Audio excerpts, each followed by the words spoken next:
हम मीनू झा गोर लगै छी समस्त मिथिलावासी के। एकटा ओठंगर कुटकालक गीत लऽ कऽ उपस्थित छी। कोशिश करै छी सब गोटे के नीक लागे। धन्यवाद। जय मिथिला, जय मैथिली। रसिया से धान कुटाबथी है मिथिला नर नारी। रसिया से धान कुटाबथी है मिथिला नर नारी।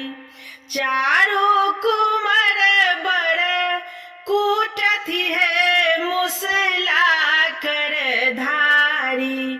चारों कुंवर बड़ कूटथी है मुसला कर धारी। रसिया से धान कुटाबथी है मिथिला नर नारी। रसिया से धान कुटाबथी है मिथिला नर नारी।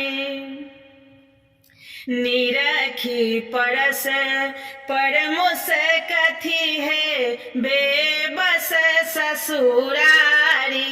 निरखी परस पर मुस कथी है बेबस ससुरारी।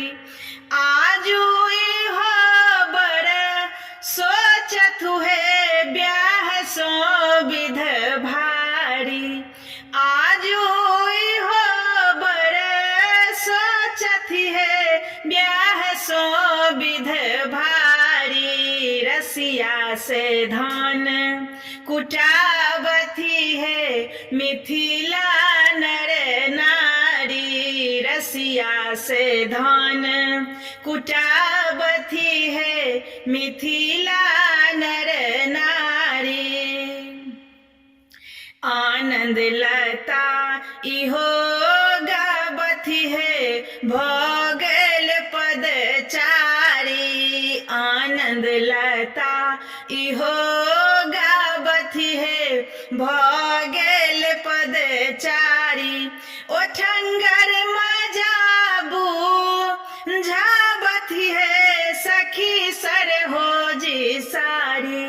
ओठंगर मजाबू झाबथी है सखी सर हो जी सारी। रसिया से धान कुटाबथी है मिथिला नर नारी। रसिया से धान कुटाबथी है मिथिला नर